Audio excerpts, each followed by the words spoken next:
कोविड-19 में ग्राम पंचायत और पंचायत चुनाव। पिंटू सिंह सामाजिक कार्यों में रुचि लेते हैं। कोविड-19 में उन्होंने आर्थिक रूप से सहयोग कुंडा सीएचसी बिहार सीएचसी को पैसा दिया। चिकित्सकीय उपकरण के लिए मुख्यमंत्री केयर फंड में पैसा भी दिया। मीडिया कर्मियों को मास्क और सैनिटाइजर के लिए 50,000 रुपए भी दिए। पूरे क्षेत्र में गरीबों में राशन वितरण किया और इनके ग्राम पंचायत को केंद्र सरकार द्वारा सम्मान भी दिया गया है। पिंटू जी, आपका बहुत बहुत स्वागत है के न्यूज में। जी, अब पिंटू जी, बिहार विकास खंड के वीडियो के ऊपर ग्राम प्रधानों ने उत्पीड़न का आरोप भी लगाया है। इनके उत्पीड़न से तंग आकर 2 ग्राम प्रधानों ने इस्तीफा भी दे दिया है और आपके ब्लॉक के प्रधानों ने नए कार्य कराने से इनकार भी कर दिया है। इस पर विस्तृत जानकारी से और प्रशासन से आप क्या मांग करते हैं?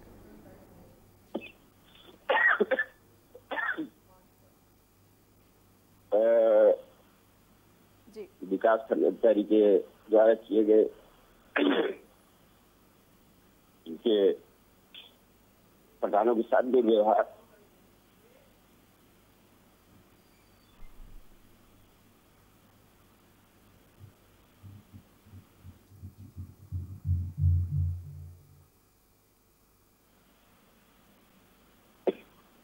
जी, पिंटू जी बात पूरी करें। जी,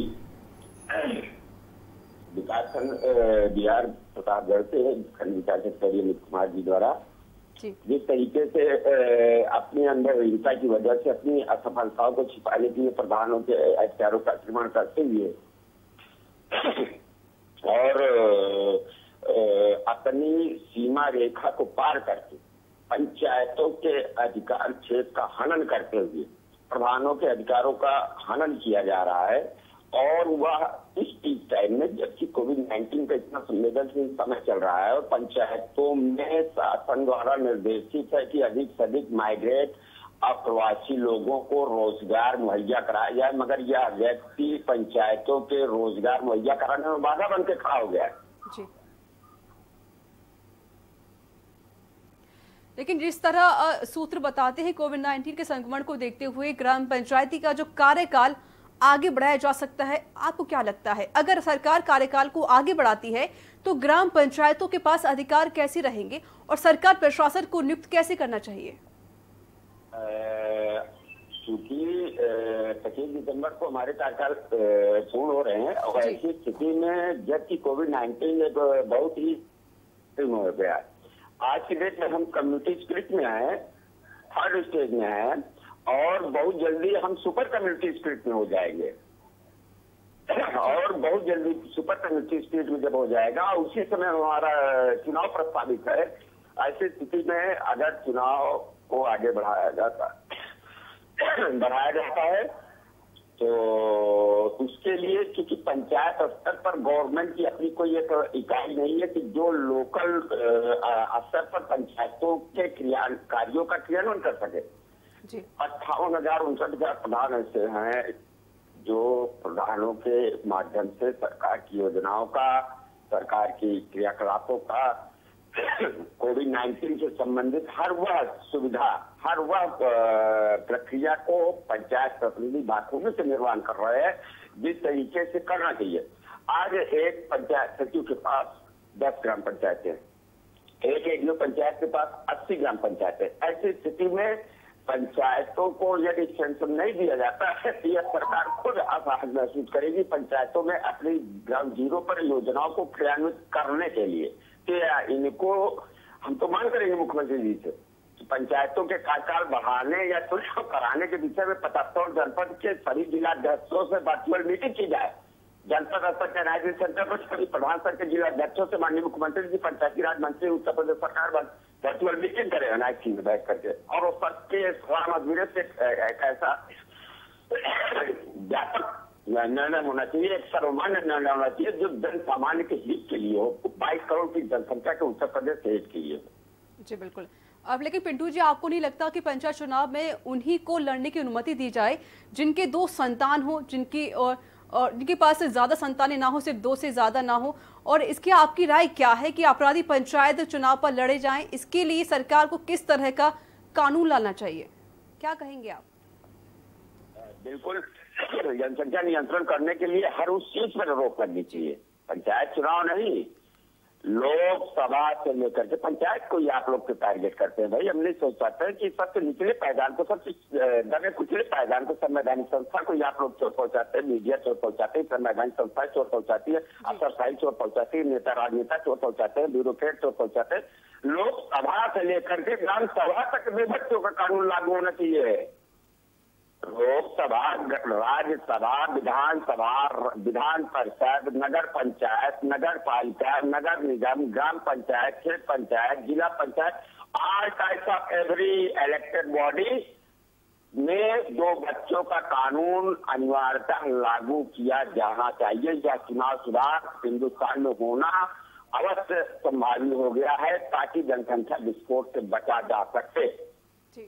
लेकिन अब पिंटू जी, देखा जाता है कि जो अपराधी हैं वो चुनाव लड़ते हैं पंचायत में, तो इसको लेकर सरकार क्या कानून बनाए कि वो जो अपराधी वो चुनाव ना लड़ सके? अब ये तो बाबा साहब को सोचना चाहिए, था कि तरीके की विसंगति आ सकती है। दूरदर्शिता हमको लगता नहीं दिखाई गई, या दूरदर्शिता दिखाई गई तो उसको छिपाया गया है। सुधार इसमें भी होना चाहिए। आज हम बहुत तहे दिल से कहेंगे, बहुत छोटे मन से कहेंगे, 60, 62, 80 मुकदमों के अपराधी संवैधानिक संस्थाओं के मुखिया बन करके बैठते हैं और आम ग्रामीण एनसीआर हो जाता है, सफल सूचना रिपोर्ट हो जाती है तो उसको जिलाधिकारी लाइसेंस नहीं देता, और वही लाइसेंस देने के लिए 70 मुकदमे से हारत संवैधानिक संस्था बैठ करके विधानसभा लोकसभा स्थापित करते हैं। लेकिन देखा जाता है सरकार ने अभी तक कोई ऐसा कानून नहीं बनाया इस पर कि जो अपराधी हैं वो चुनाव ना लड़ सके पंचायत के।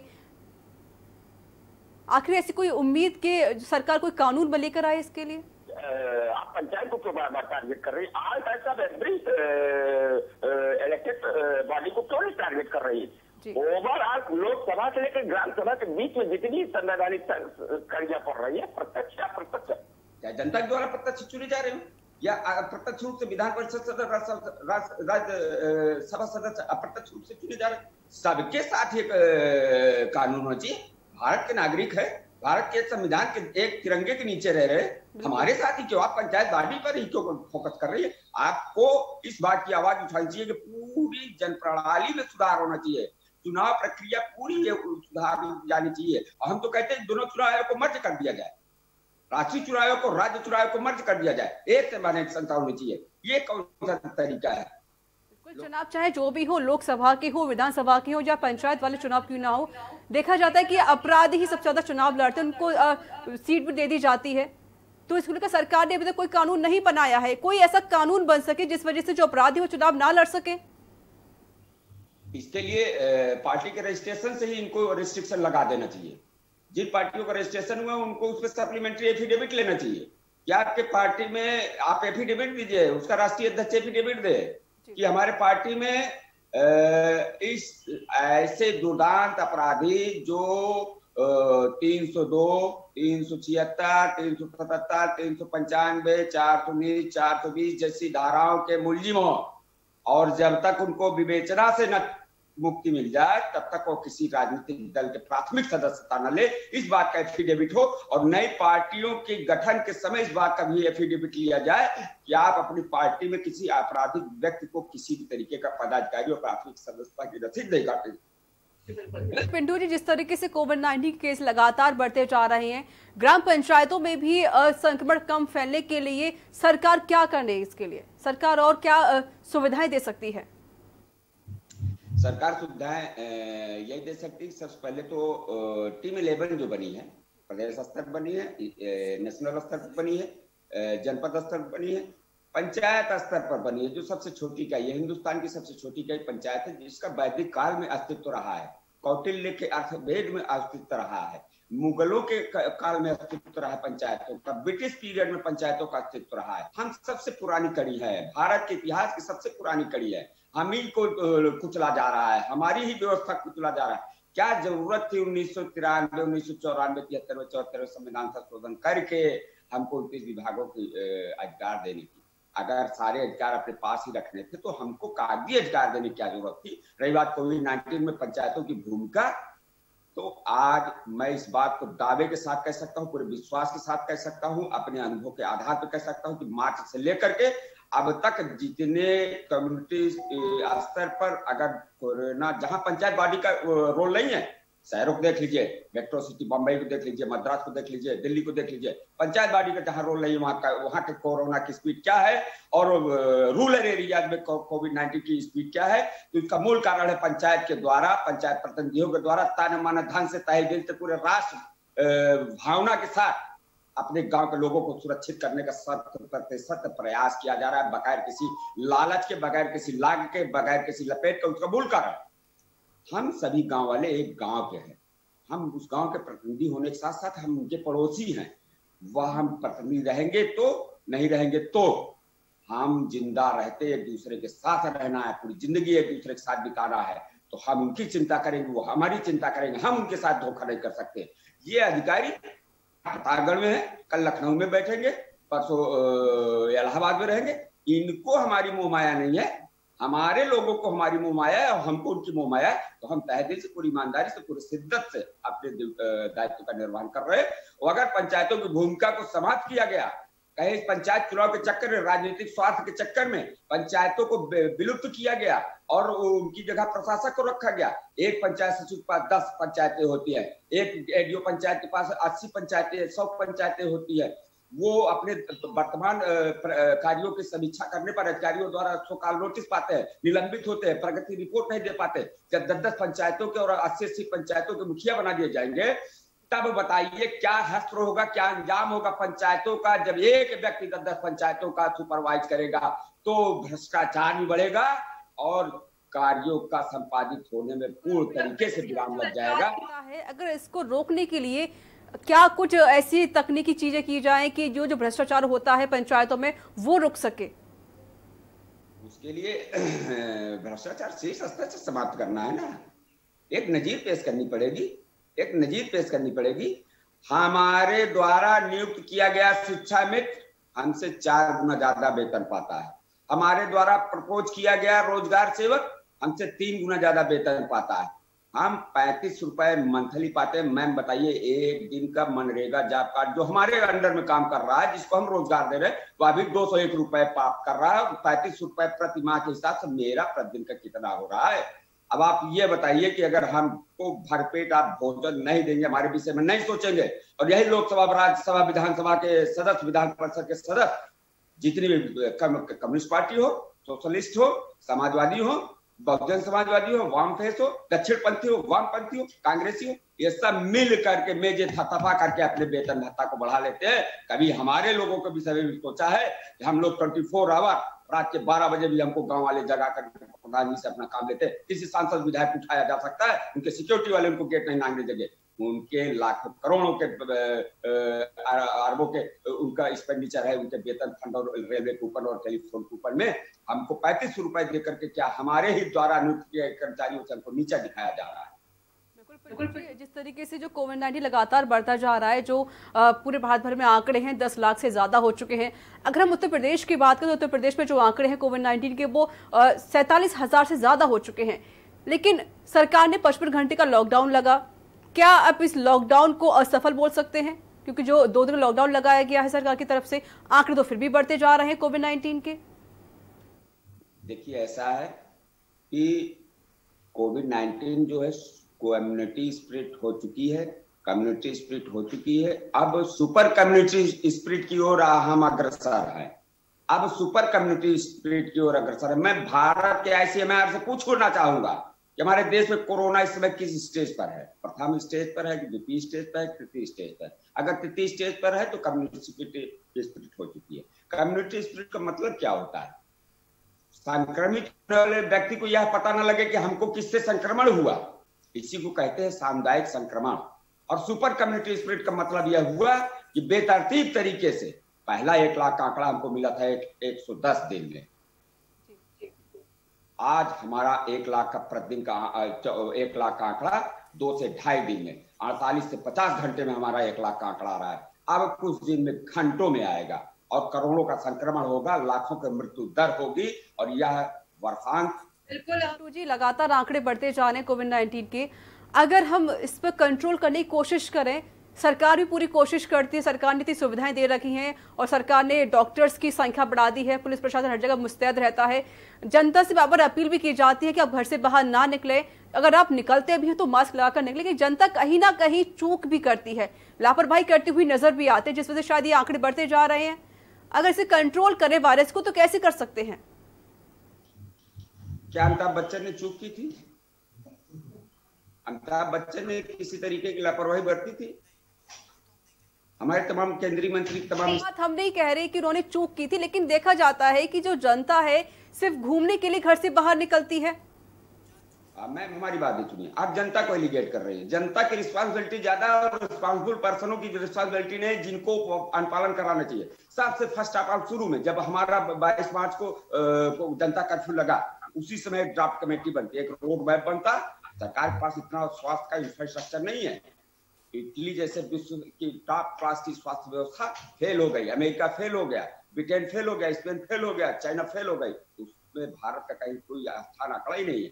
इनको अपने प्राइवेट हेल्थ सेक्टर को तुरंत ऑक्युपाई कर लेना चाहिए, तो तुरंत अधिग्रहित कर लेना चाहिए। तो इनके पास इतने स्वास्थ्य कर्मी नहीं है कि अपने हो हर ग्राम पंचायत में एक स्वास्थ्य कर्मी का खोटा टांग सके।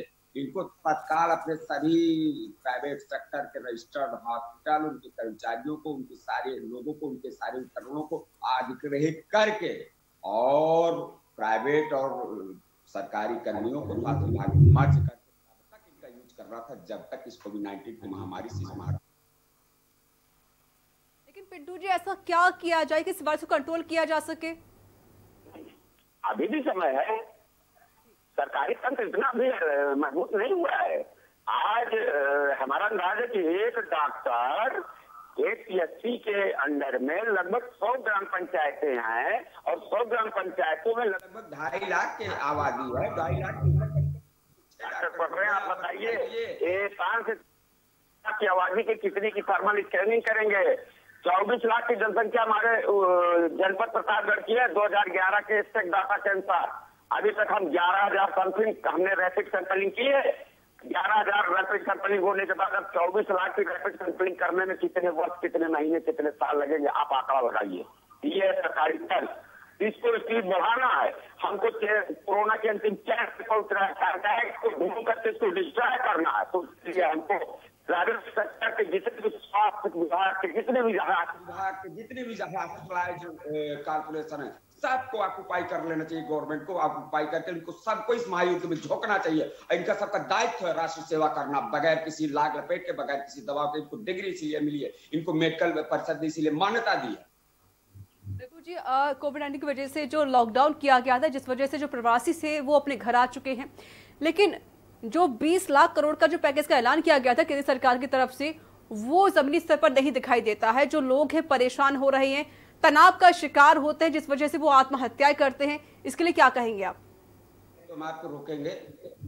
हम बहुत दिन से प्रवासी ऑफ माइग्रेशन, अप्रवासी साइबेरियन बच्चे हो गए क्या?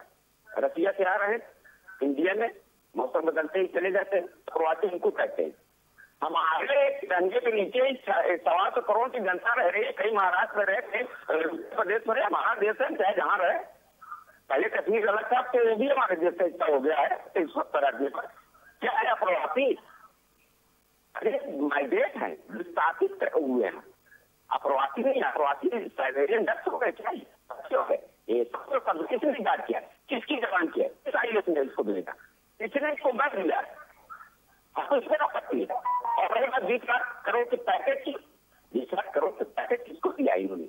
इनका तो दिया है इन्होंने, अपने सिस्टम को दिया है, अपने सिस्टम को दिया है। किस सिस्टम को दिया है? जिस सिस्टम से इनकी पार्टियां चल रही है उस सिस्टम को दिया है, जनता के सिस्टम को नहीं दिया है। जनता के सिस्टम से 20 लाख करोड़ का कोई एक इंजेक्शन लगाते हैं, तुरंत उसका कोई रिएक्शन होता है। गोली खाते उसका आधे घंटे में रिएक्शन होता है। 20 लाख करोड़ का कोई रिएक्शन नहीं आया है। बेनिफिट और migrate person all over India. लेकिन देखा जा रहा है कि जो लोग हैं परेशान हैं, उनके पास रोजगार नहीं, बेरोजगार हो चुके हैं, जिस वजह से डिप्रेशन में आते हैं, वो आत्महत्याएं कर रहे हैं। कारण है, अगर कोई आदमी 25,000 40,000 की नौकरी कर रहा था और जॉब उसकी छूट गई और उसके पास मतलब खर्चे का पैसा नहीं है, उसके जेब खर्च नहीं चल रहा है, उसका परिवार खर्च नहीं चल रहा है, तो डिप्रेस होगा, मानसिक तनाव में जाएगा। और सरकारें की लापरवाही बरत रही है, उसके 500 रुपए 1000 की भीख दी जा रही है, वह भी भ्रष्टाचार की भेंट चल जा रही है। हम तो कहते हैं कि जब निगरानी समितियों ने, पंचायत बॉडी ने सारे आने वाले माइग्रेट विस्थापित, सारे दूसरे शहर से अपने घर लौटने वाले व्यक्तियों के बंधु बांधवों का सबका डेटा मैंने कलेक्ट करके दिया है, सबकी योग्यता दी है, कौन बीकॉम है, कौन एमटेक है, कौन बीटेक है, कौन हार्डवेयर इंजीनियर, कौन सॉफ्टवेयर इंजीनियर, सबका डेटा दिया, कौन स्किल्ड है, कौन नॉन स्किल्ड है। तो उनको प्रेरित करिए, उनकी काउंसलिंग कराइए, काउंसलिंग करा करके उनको उनके लायक जो उद्योग धंधे लगाना चाहते हो। वित्त विभाग, माननीय नरेंद्र मोदी जी, माननीय मुख्यमंत्री आदित्यनाथ जी, सभी वित्तीय संस्थानों को, प्राइवेट और गवर्नमेंट ऑक्युपाई जितने भी वित्तीय संस्थान है, सबको इस बात का कड़ाई से वित्त विभाग निर्देश दे, जितने भी माइग्रेट हुए व्यक्ति हैं अपनी योग्यता के अनुसार किसी तरीके की उद्योग धंधे कल कारखाने लगाना चाहते हैं, उनको ऋण दिया जाए और सब्सिडरी फंड बनाया जाए सरकार की तरफ से। 1 लाख, 2 लाख, 5 लाख, 10 लाख करोड़ का एक सब्सिडरी फंड बनाया जाए और सब्सिडरी युक्त ऋण दिया जाए और कम से कम 1 वर्ष का आस्थगित सस्पेंडेड ऋण दिया जाए, EMI न ली जाए। और जब उनके उद्योग धंधे लाइन अप हो जाए, उसमें 2-4 अन्य लोगों को रोजगार दे दे, उसके बाद वो उत्पादन शुरू हो जाएगा, स्थानीय उत्पादन होगा, स्वदेशी आइटम बनेंगे, चाइना के आगे हाथ में पसारना पड़ेगा, झालर यही बनेगी, यही दीपावली के पटाखे बनेंगे, यही सारी कुछ बनेंगे, यही मोबाइल बनेगा, यही बैटरियां बनेंगी, यही हमारे यहाँ के टेलीविजन बनेंगे, यही सारे कंप्यूटर्स बनेंगे। ये चाइना का प्रोडक्ट जलाने की जरूरत नहीं पड़ेगी। बिल्कुल, अपने हिंदुस्तान को सतर्क रहना होगा, साथ ही साथ जो कोविड-19 कहर लगातार बढ़ता जा, इसको लेकर भी पूरी जनता को भी सतर्क रहने की बहुत जरूरत है। बहुत बहुत शुक्रिया आपका पिंटू जी, हमारे साथ जुड़ने के लिए, हमसे बातचीत करने के लिए। तो प्रधान संघ के अध्यक्ष नवीन कुमार उर्फ पिंटू सिंह हमारे साथ मौजूद थे, जिन्होंने कहा कि जो कोविड-19 लगातार बढ़ता जा, इसको लेकर सरकार को भी पूरी तैयारी करनी चाहिए, साथ ही साथ जनता को भी तैयार रहना चाहिए, क्योंकि जो कोविड-19 है वो एक ऐसा संक्रमण है जो एक दूसरे से फैलता है। तो इसी के साथ हमारी खास प्रोग्राम में इतना ही। नमस्कार।